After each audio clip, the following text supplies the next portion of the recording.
রাজ্যে করে 51 জন পড়ুয়ার বিরুদ্ধে ব্যবস্থা। হাসপাতালের গণতান্ত্রিক পরিবেশ নষ্ট এবং হুমকির অভিযোগ। আর এই 51 পড়ুয়াকে হাসপাতালে ঢুকতে নিষেধ। রাজ্যে করে 51 জন পড়ুয়ার বিরুদ্ধে ব্যবস্থা।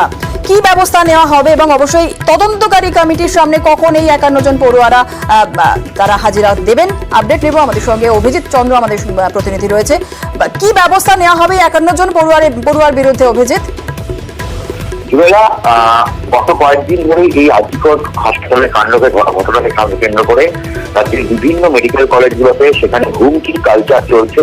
বিভিন্ন জায়গাতে হুমকি দেওয়া হচ্ছে আন্দোলনকারীদের। সেই ঘটনা নিয়ে গতকাল আজিকর হাসপাতালে স্পেশাল কাউন্সিল মিটিং হয় এবং সেখানেই প্রিন্সিপাল সিদ্ধান্ত নিয়েছেন, এমএসডিপি সিদ্ধান্ত নিয়েছেন যে আজিকর হাসপাতালের 51 জন ছাত্রছাত্রী, যার মধ্যে সিনিয়র রেসিডেন্ট রয়েছে, হাউস স্টাফ রয়েছে, ইন্টার্ন রয়েছে, তাদেরকে হাসপাতালে প্রবেশ এবং কলেজের কোন রকম কার্যকলাপে অংশগ্রহণ করায় নিষেধাজ্ঞা জারি করা হয়েছে।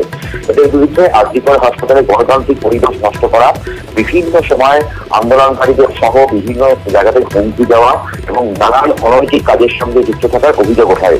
এদের বিরুদ্ধে তদন্ত কমিটি গঠন করা হয়েছে এবং আজ এদের প্রত্যেক তদন্ত কমিটির সামনে হাজির হওয়ার নির্দেশ দেওয়া হয়েছে বেলা 2টার সময় প্রিন্সিপাল অফিসে।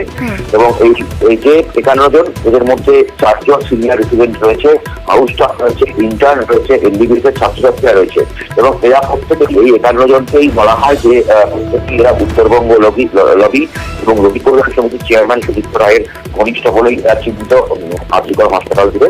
তবে স্বভাবতই একসঙ্গে 51 জন ছাত্র এবং পিজিটি এবং ছাত্রছাত্রী হাসপাতালে ঢোকার নিষেধাজ্ঞা এবং কোন রকম কার্যকলাপে অংশগ্রহণ করার নিষেধাজ্ঞা হাসপাতাল থেকে চাঞ্চল্যই ছড়িয়ে পড়েছে। ধন্যবাদ।